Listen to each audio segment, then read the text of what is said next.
Hi everyone, we are here for episode 3 of the Investor Mind podcast. I'm so excited because, first of all, happy holidays. I have my team, my whole team here. The Next Level Realty Plus team is here. I'm going to introduce everyone right now. We have introduce yourself actually. Go ahead. Let them look it out. Hi everyone, my name is Raina. I've been with Tanisha now for probably a little over a year, I think. A year and a half, actually. Yeah, so I've been here for a year and a half. So I think I work for the best team. Here. That is true. Hey guys, my name is Long Jezzo. We call me Jezzo for short. I've been on Tanisha's team for almost a year. January will make a year. Super excited to be here. I've learned so much from you and really happy to be with some beautiful, lovely ladies. And yeah. Hi everybody, I am Crystal and Ken. I've been a realtor for a little over 8 years. I've known Tanisha my whole entire time of having my real estate license, but I've been a part of the Next Level Realty Plus for a little over a year, so I'm super excited to be a part of the team.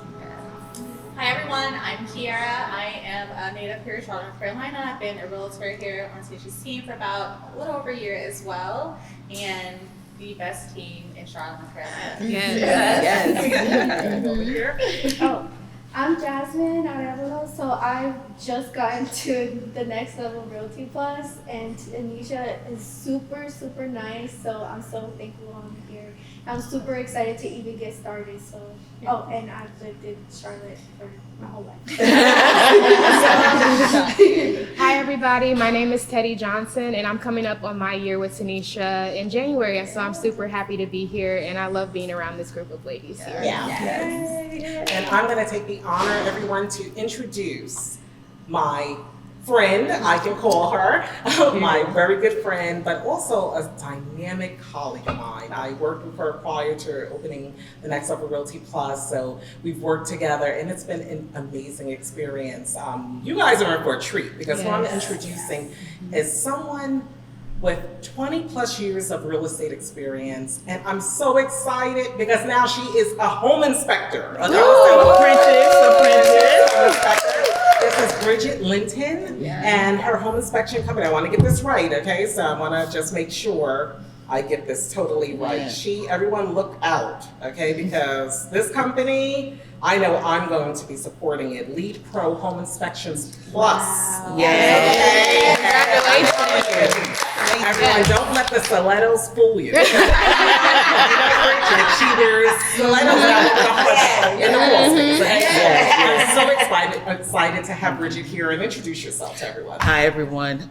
This is an amazing event to be here with all these wonderful ladies, this great energy, and this super boss, Miss Tanisha Griffith. So I'm just honored really just to be a part of this and allowing me to share on this New Year's Eve edition here. So excited. And today what we're going to be talking about is home inspections. Now, home buyers, just so you know, many deals, okay? Many deals become jeopardized when we get close to home inspection. Well, after a home inspection. And there's numerous reasons why this happens, okay? So Bridget is going to be talking about sort of just what you need to know, what you need to understand about the process, the mind of the home inspector. And also I want to encourage everyone to look at with an investor mind, because remember, this is what I'm promoting with this podcast. When you get to the home inspection process, keep that investor mind on. Okay, it's going to keep you from making a poor decision. Okay, so I want to start off by kind of turning to you guys, and I want to ask if anyone has a story about a home inspection that went wrong, or a deal falling apart as a result of a home inspection, not because of the fault of the home inspection, but maybe the buyer had discovered something that they decided was not in their best interest to move forward. Does anyone have a story that they can share? I definitely do. Okay. Raina. So I actually had a client, because of the home inspection, of course, it might have had some issues foundation wise. And, we again asked the sellers about, making a credit because we got a quote for it. We gave a specific number, how much the quote was, and the seller said no. right from the beginning. And the thing is, she went over even on the asking price. So even with that, we were thinking like, you know, you're going almost 10 grand over. Why can't we get that credit back? You know, but they weren't at that time, did not want to make any kind of concession. So she had to walk away because of not wanting to take the risk of, you know, when she moved in the home, that's going to be a lot of money that she would potentially have to put into it. Right. Did she get a quote on how much those repairs, the structural repairs? It was around $6,000. Okay. Around What's so 6,000. crazy about that is just if the sellers put their house back on the market, Yes. they were going to run into the same situation Exactly. again. So why wouldn't they just go ahead and kind of negotiate and get past it? And that's what I was thinking, because I'm like, okay, well, you know, and then they did. They put it back on the market, then they had to disclose it, and then they had to make it to they were selling it as it was. Yeah. You know? Yeah. So, but it ended up working to her benefit because, you know, we did terminate, of course, but then she ended up finding a home where she really wanted originally in the area that she wanted. Oh, perfect. So, and then we went below the offer, you know, below the asking price. So it worked out. So she made money, you know, even though it sucked because she did lose out on that due diligence, of course, from walking away. But it helped her because now she really got the home that she really wanted. It probably saved her money. And it saved her money. Yeah. Yes. That's a great story. Yeah. Thanks for sharing that. And that's why this topic is so important, you know, to really, really understand the home inspection process and understand how we can help buyers and protect them by understanding what the home inspection is about and how they can make proper decisions. Okay, this is the information. So I'm going to turn it to the expert. The cool thing with Bridget is that I love that Bridget is a broker also. So she's understanding what it is to, you know, deal with a home buyer, right? It really is. Just note that she cannot work, and you'll explain that it's not where she's a home inspector. Licensed. Yeah, as well as being Right. an agent on the same transaction, Yeah. but she turns the hat, right, when that time comes. So I'm going to turn this over to you, Bridget. Okay. Tell Hey, us about, well. you know, just if you can, just kind of give us some information that a lot of people don't really understand about home inspection, and just share with us the process. If you could just kind of go over anything that you want to share with anyone about that. Right. Well, again, let me tell you guys, I'm here only as an apprentice. I'm an apprentice, and I'm excited about that because I've gotten knowledge and information, and now I'm here to be able to interpret what you a lot of times just disassociate or don't understand the connect between what the inspection report says or what the inspector is looking for. Just a little background is that in the state of North Carolina, you have to have at least 120 hours of classroom, and then you have 10 site visits that is equivalent to 80 hours of field training. So I've worked that and I'm doing that, and I'm in the process of now studying for the state board. So I'm disclosing that I'm not a full inspector, but I'm in an apprenticeship at this time. So that's the exciting part. Going to backtrack on that is being a real estate agent and being a home inspector. It's the best of both worlds. So what we're looking at when you're looking as a home inspector, the home inspector's job is only to inform the buyer of what's wrong with the property. Okay, you get a lot of times, I know myself included, I'm like, what the heck is he looking at? Or what, you know, what is he doing? He's getting paid this money and he's not doing anything. And what I found out is that the house speaks to you, and the primary goal of a home inspector is to look at the structure, the roofing structure. We're going to looking at the grading process. We're going to look at the crawl space. We're going to look at electrical. We're going to look at plumbing. We're going to look at all of these different systems that should work properly, right? So once we identify a system not working, then we're able to write that report. One of the things in our standards of practice is, and this is just, it's DDID. We describe, we detect, the implication, and then we give direction, right? So a lot of times I think as a real estate agent, we fall into when we get a bad report, you're like, the language is confusing, right? And when you see, I was like, what? I'm not gonna get paid? Really, what? Could you have just moved that for me? Look, you got paid, I don't get paid. So what I had to do is I had to educate myself, really.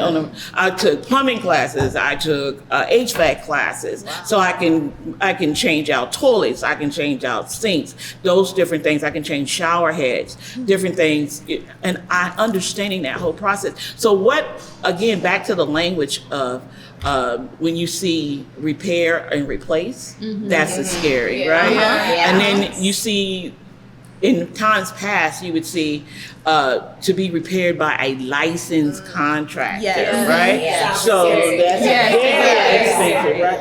And what we're thinking about, oh my God, I got my buyer into this, and they're not going to get a house, and they're going to lose money.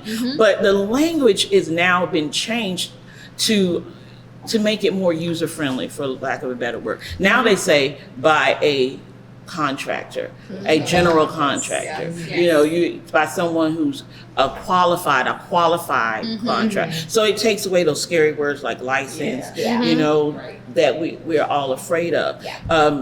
Again, when you see your home inspector, and I would encourage every agent to do this, give them enough time before the client gets there, because that's where we can miss different things that we're looking at. We're looking at that roof. When you're driving, your job starts when you're driving into that neighborhood. You're going to look at all the different roof structures, the different types of roofing. You're going to look at, when you get out of that house, that grading. You're going to look at if that stairwell, the stairs going up, if that railing is tight. You're going to look at if the water's running away from the home, because the main job of any home inspection is, we're going to tell you what's wrong with the property. And water is our enemy. Right? Water is the enemy. And so those are the things that they're looking for. When you're doing DDID, you're describing, you're detecting and implication and direction. So what we would do, you see a lot of times you say, you see in a written report, is I have to describe what it is. It's a roof. The roof has missing shingles. It's stationed on the right-hand front side of the house. And what's the implication? Water can penetrate through. That's all we can tell you. And then we direct you to get I'm not licensed. Get a qualified. Don't get scared of that. Get a qualified contractor to repair that. And so we're not there to tell you how to fix it. We can't do that. The other thing that I want you to understand too is, one of the questions that I had is, when they're standing there staring, the house is talking to them. So it's important. And you'll see a lot of inspectors either go counterclockwise or clockwise. And they do that because it's a system. We want to make sure we get all systems covered. We're looking at the walls. We're looking at the ceiling. We're looking at that dishwasher is running properly, if it's draining properly. I've had instances where I was doing it, not a home inspection. I was doing a walkthrough with my buyer, and I was able to go in and say, hey, you didn't check that dishwasher. They turned it on and it wasn't connected. So water was flowing. And a lot of times people get intimidated because I don't sell it, but it's a gift, it's a skill that I use to be a better real estate broker, right? That's a skill. So I'm able to look at a structure and see it completely different through the eyes of an inspector. The eyes of an inspector is if it's functioning properly. You guys want, and I gotta say, we guys now, I have to say, we want him to, he can't or she can't go in and move furniture. Right. And it's just a couch. But if you break it, you pay for it. Right? So our standards of practice tells us that we have to see it for what it is. We tell our agents, if you want anything moved, when you're going into there, make sure the garage is clear, because I can't move things. Make sure that crawl space is don't have a bunch of stuff in it. Make sure the attic has the attic access that we can climb into the attic and look at that structure.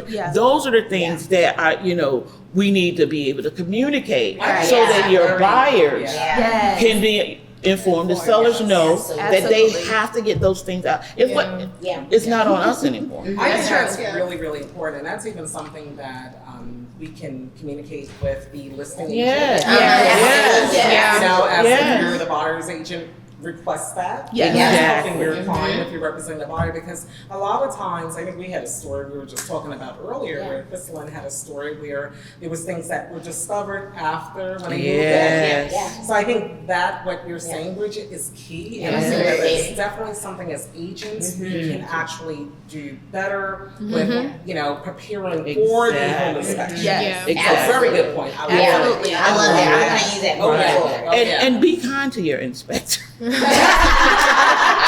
should we? I had to call my home inspector. No, I'm saying I had to, because their license is on the line. Yeah. That's what they're. See, I had to call once I took the class.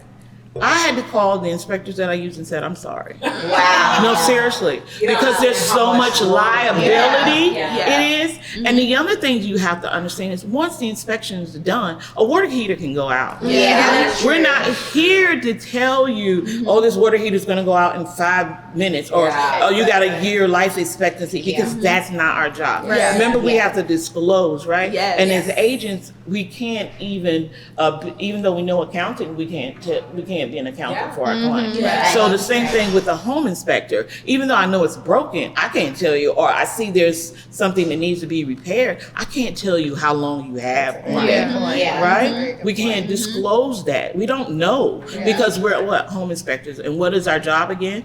Is to educate you on things that's not functioning as intended. Yes. When we as agents understand that's what the home inspector's job is what we're doing is educating that client to say, hey, this is not operable, it's not functioning as intended, we're not here to repair it, we can't plug it in, if it's not we're not supposed to plug it in.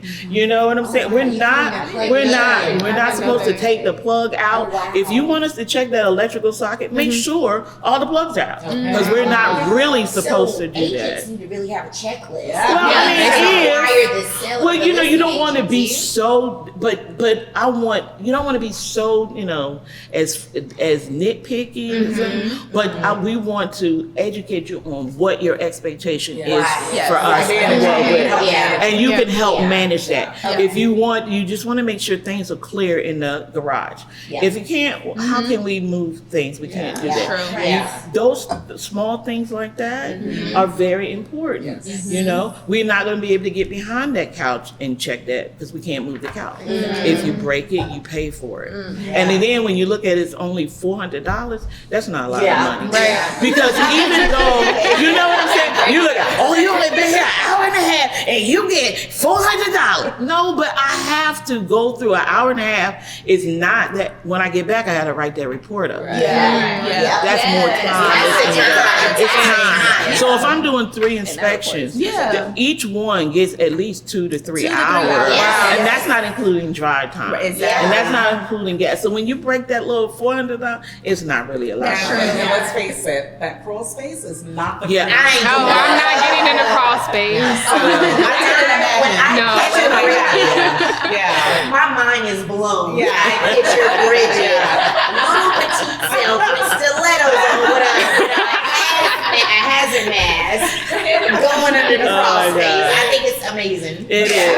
Spaces, you know, Let's and talk about investors, that. let's talk about that, because even, you know, this is an investor mind Yes. podcast. So we're dealing with I believe first-time home buyers, second-time home buyers, investors are investors, Yeah. right? So the crawl space is very, very important. It is. So let's talk about a little bit about some of the major items, because we know, first of all, for our home inspection, as Bridget mentioned, the home inspector is highlighting everything that's wrong. Yeah. So keep that in mind. It could be minor or major. Yeah. Right? Exactly. Something wrong could be a faulty outlet. Right. That's still minor, Right. right? But could it's it be still major? important, right? But the major can be now when we're talking about structural and crawl space. So Right. talk about, because again, I always tell people, investor mind, we're not here to lose money, No, we're not. right? So it's about being informed so that we can, you know, have Exactly. assets that are producing, you know, generational wealth and so forth like that. So let's talk about the crawl space and the importance of understanding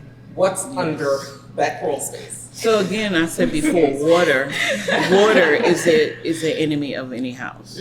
Moisture, water, and when you go into the crawl space, you have something called a vapor barrier, that thick plastic that you see under there.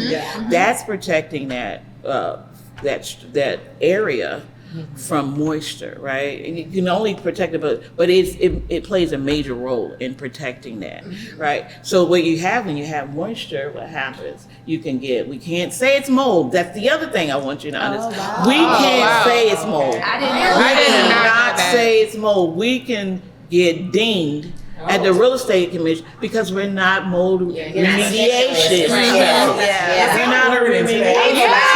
Right? It's a fungus. It's a bacteria. And it needs a qualified contract. Come on, I want you to say it needs a what? Qualified contractor. It looks like mold. What does it need? A qualified contractor. I can't tell you that's mold. And I won't tell you that's mold.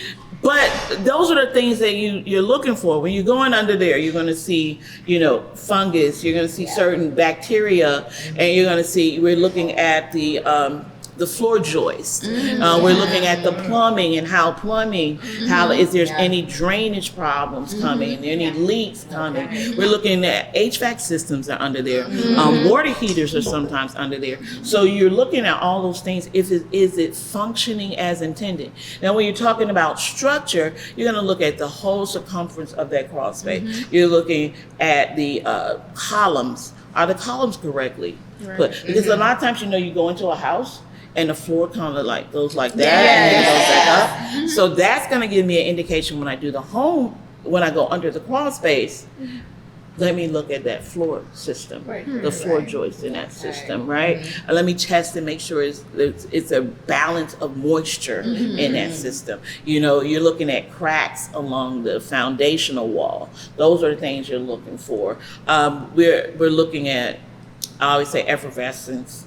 It's that grainy white substance that you see on the concrete, that's salt deposits, right? So I'm going to look at that and say, okay, when I looked outside in the grading, when I looked on the side, if there was water there, then I'm going to see that penetrate through that system, right? So those are things that you're looking for. And a lot of people don't understand in that attic, if you have trusses or you have rafters, that can also cause your structure to be affected, right? If there's hurricane clips that's supposed to connect, we're looking at all those things. So structure is very important. If you see the stair step crack versus the straight crack, those are different indications that we have an issue, right?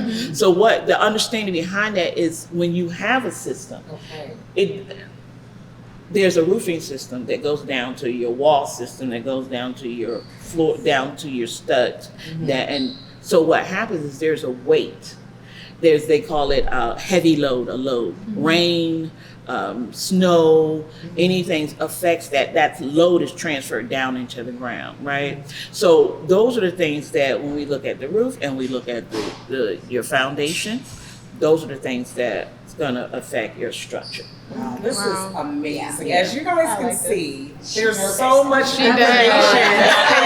Your footings are not studied. Look out. I mean, this information, if you have a great home inspector like yourself as a buyer, can you not see how this can save you or allow you to make an informed decision? And that's really what it's about. It's about understanding what's under the hood, under the hood of the house. And can I pin that right there, under the hood of the house? How many people know if you have a brick house, is that the best, strongest house, right? If you have brick versus vinyl, always get the brick. You would assume that, right? Brick. You gotta tell us. Come on. I know. My life is a lie.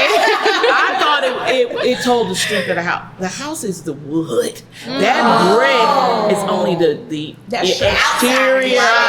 The exterior of it. It doesn't identify, because you can go into houses that are 1930, and that structure, that wood, it's beautiful. I thought if you bought, let's get a brick house, it doesn't tell you the strength of the house. So can I touch on that for a minute? Because I think with some buyers that I've had before, if the house is quote unquote too old, they don't want to deal with it. I'll get a lot of buyers that tell me, I only want a home that was built in 2000, I guess we're 2022, right? So I have buyers telling me I don't want anything older than a 2010. Right. So tell us about that. Like, y'all saying it's older. What is it about? So it's a twofold answer.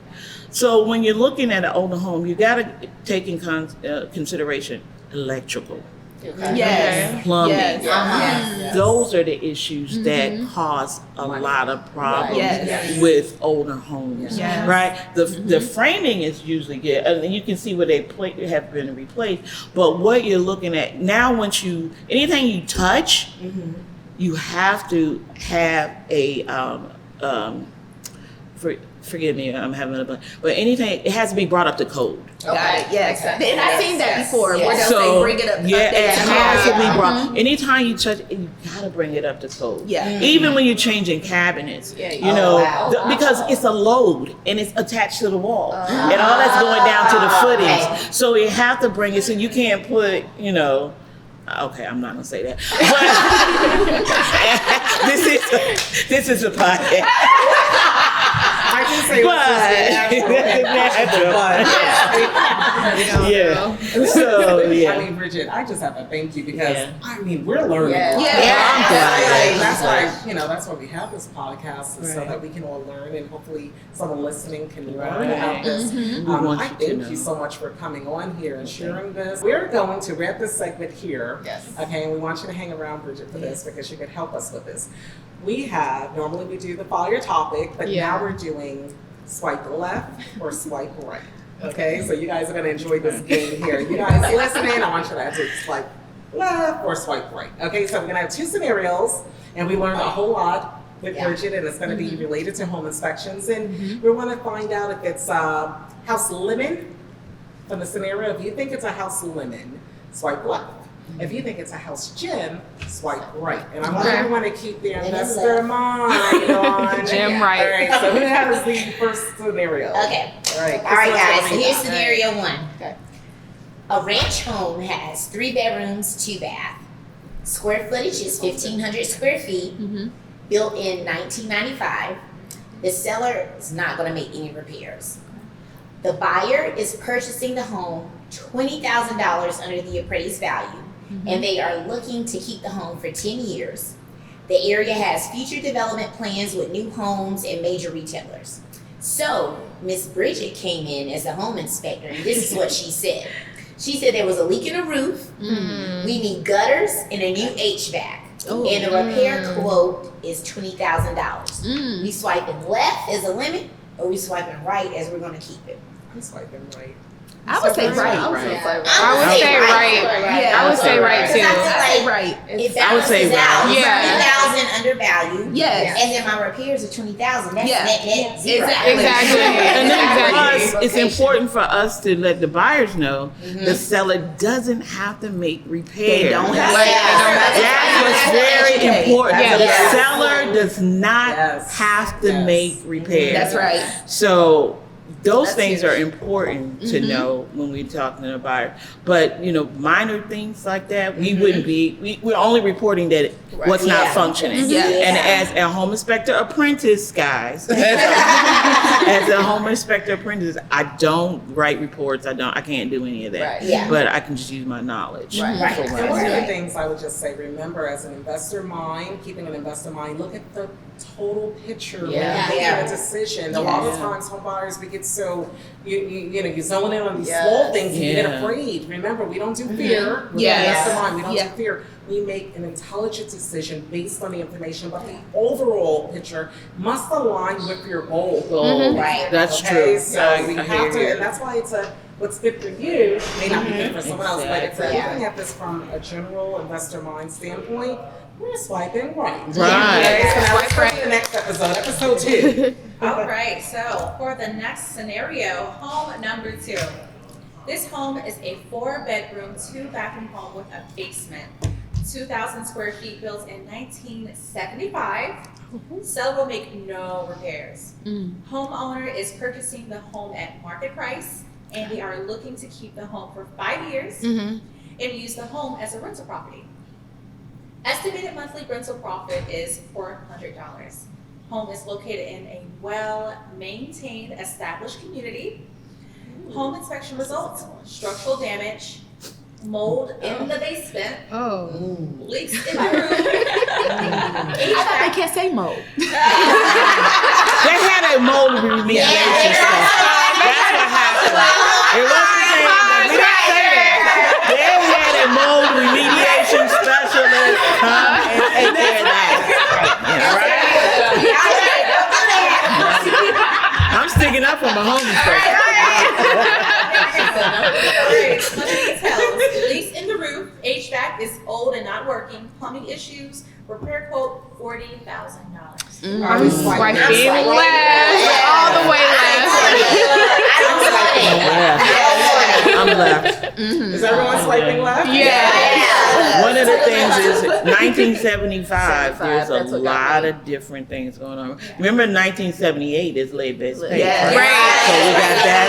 That's a good We have to point. put that into consideration. Does That's that why I'm also there. mean that if they try to fix anything in there, they're Has going to to be bring everything brought up to up to code? code. The moment we touch it, Yes. you gotta bring Gotta it up bring to it back to code. the code. Yeah. So it has to be brought up to code. And then structural, it could be so many Yeah. issues with that it wouldn't even be worth even moving forward in something like that because they're not going to make any repairs. 9 times out of 10 they know how much it's going to cost them. That home's probably gonna sit. Yeah. Most definitely.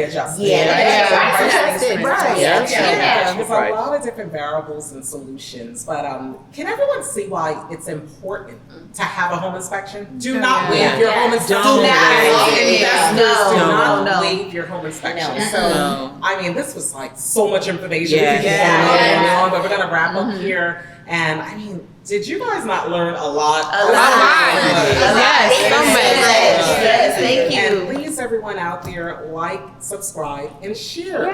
Please share. So, because this is, this is what it's about, right? We want to inform you guys so that you guys are able to make educated, informed decisions, okay? And your asset, which is the purchase, we want that to make money for you, Yes. right? Yes. And remember, we learned so much from Bridget. Yeah. So I want you guys to really, really comment, make some comments. Yes. We're here to help you guys so that we can help with this process that home inspection can be intimidating, right? Yeah. So that's what we're here to We help. want to remove that. Yeah. We want to remove And that. it's really to help. It really Yeah. is. Help to them. help. Help them Yes. others. So just a final gem while we close out. Well, Bridget? the final gem I would say is to the buyers that, again, I reiterate what you're saying, but a home inspection is important. Love your home inspector because he really is, or she really is trying to do what's best for you and your family so that you can have a safe home, okay? So, and if you have any questions, save them till after the inspection. Because we don't want to miss anything, okay? But again, I thank you guys for your time. And it's been a pleasure Thank you being so much here for with coming and you. sharing, Bridget. Thank you for And we just want to sharing. say from the Next Level Realty Plus to you guys, happy Happy holidays! See you next time. We